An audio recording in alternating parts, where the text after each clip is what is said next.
A Colorado woman has filed an excessive force lawsuit against several Colorado Springs police officers. These things are like a dime a dozen nowadays. What should have been a simple neighbor dispute call escalated into a violent takedown, leading to a mistrial, an internal affairs investigation, and now her lawsuit. Hey, I'm America's attorney. I've been a lawyer for over 24 years. I've helped over 1.2 million people. And today we're breaking down the events that led to Jessica Howling's arrest and the craziness that has ensued afterwards. Let's jump right in. At the center of this lawsuit is Jessica Howling, a Colorado Springs real estate agent who found herself at the receiving end of a violent arrest that she claims violated her civil rights. The officer accused of using excessive force is Gregory Campbell of the Colorado Springs Police Department. Also named in the lawsuit are two high-ranking officials, Adrian Vasquez, the chief of police for the CSPD, and Michael Allen, the district attorney for Colorado's 4th Judicial District. While Campbell is accused of directly carrying out the abuse and falsifying official documents, Vasquez and Allen are named for their alleged failure to hold him accountable even after a judge found Campbell had lied under oath and used unlawful force. The lawsuit claims that this trio represents a system more interested in protecting itself than in delivering justice. So what happened on June 3rd, 2023? Well, the lawsuit alleges, and body cam footage shows pretty clearly, that afternoon, Officer Gregory Campbell responded to a call about a neighborhood dispute involving Jessica Howling. Her neighbors complained about everything from her dog allegedly scaring their child to her reporting them to the HOA. Their dogs got off the leash and came running, charged her, and then she's been sitting in that car watching us for hours. She's been walking back and forth in front of the house. She's been driving by, blaring her horn. When Campbell approached, Howling was sitting calmly in her parked car on the street outside her home. Body cam footage shows that the engine was off. There was no evidence she had been driving. After a brief exchange, Campbell noticed some open White Claw cans on the passenger side floorboard and instructed Howling to exit the vehicle. Why am I getting calls about you? Because my neighbors are crazy. Okay. What's going on today, though? What do you mean? Why are we getting phone calls?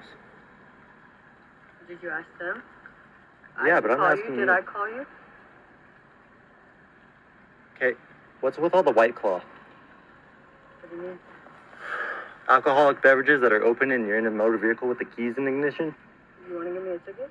Yeah, I want you to get out of the car. Okay. 2-3, send me another. Howling stepped out of the vehicle without hesitation and followed every instruction, turning around, placing her hands behind her back, and walking to the patrol car without incident. And since this video is sponsored by White Claw, now is a great time to remind you that the cool, refreshing taste of their variety of flavorful beverages makes every arrest more enjoyable.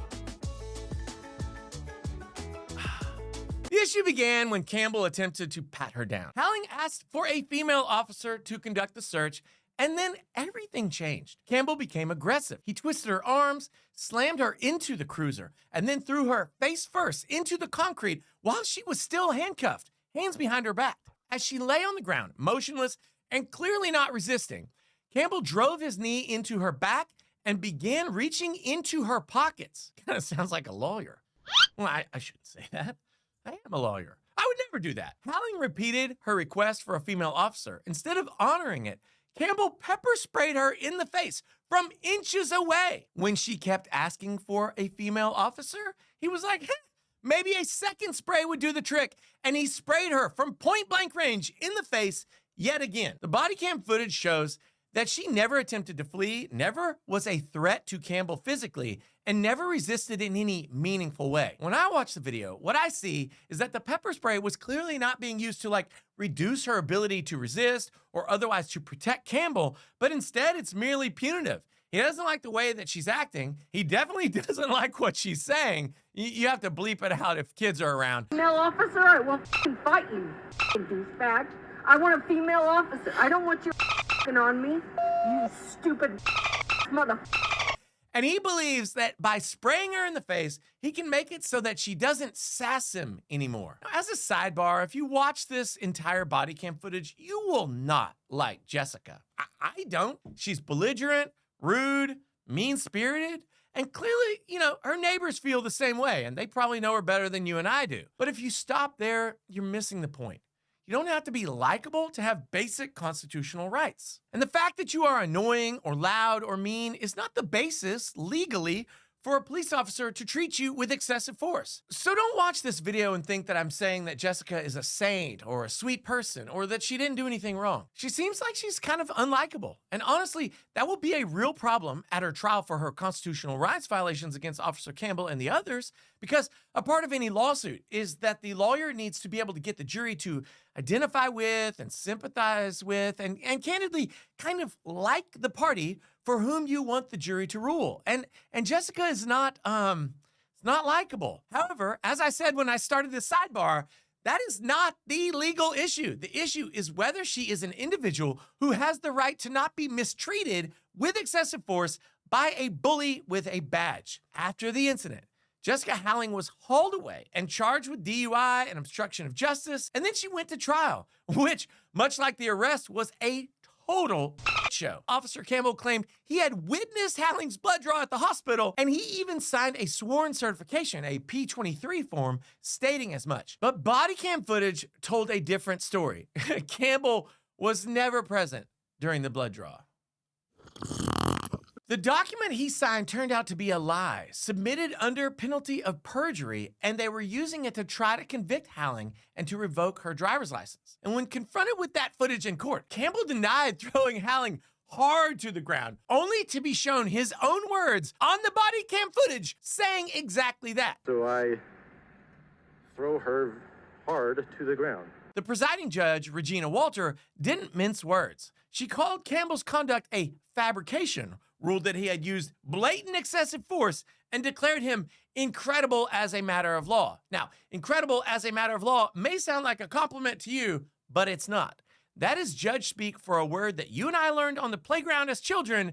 The word is liar.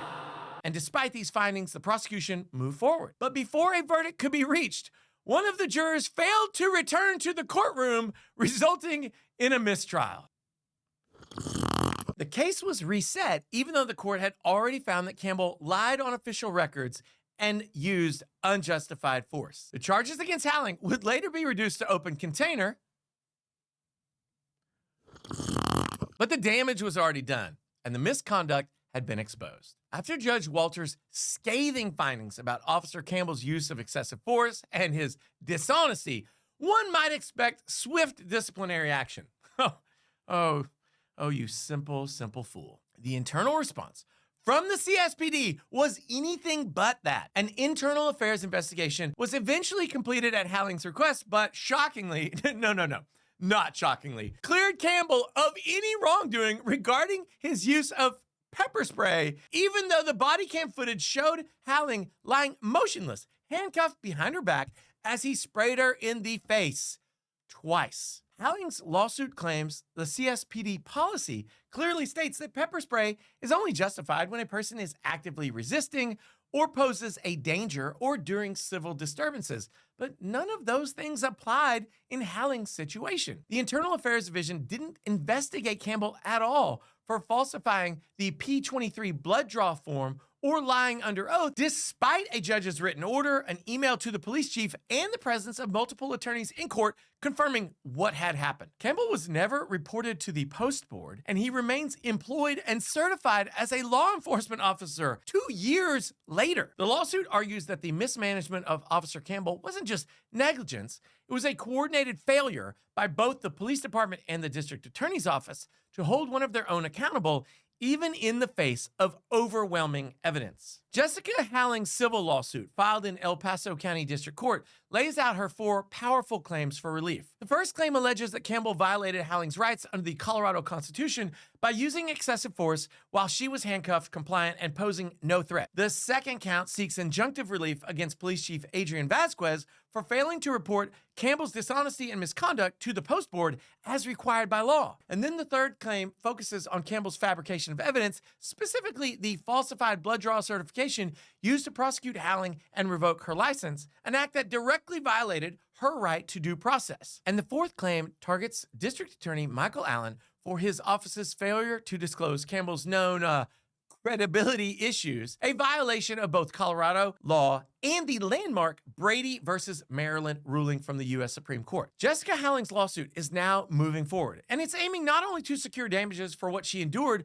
but to force real accountability within the Colorado Springs justice system. She's asking the court to revoke Officer Campbell's post-certification, compel the department to report his dishonesty, and require the district attorney's office to comply with its legal obligation to disclose credibility issues in future prosecutions. Now, if they prevail on that final request, it will render Campbell completely useless as an officer of the law because he will not be able to credibly testify in any other criminal case going forward, which to me kind of sounds like a fair result given his tenuous relationship with the truth. Now, as a plaintiff's lawyer, I would say that everything about her civil case is kind of a slam dunk, except that, as I was saying earlier, she is just, pretty unlikable. Will actually be a tricky needle for her lawyer to thread at trial, which is to figure out a way to make sure that everyone on the jury understands that as unlikable as she seemed in that situation, what Campbell did was far, far worse. And that's a goal that is certainly achievable because what he did is far worse. Interestingly, it may be possible for her lawyers to remove some of the legal issues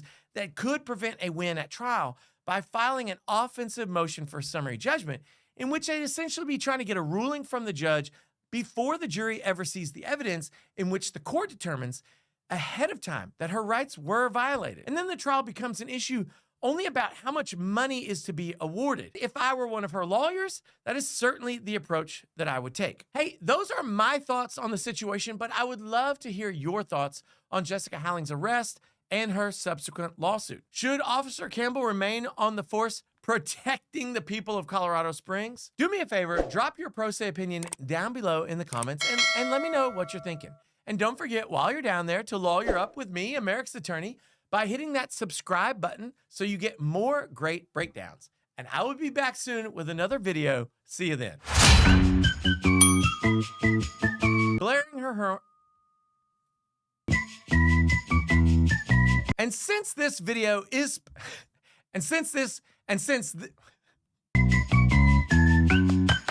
within the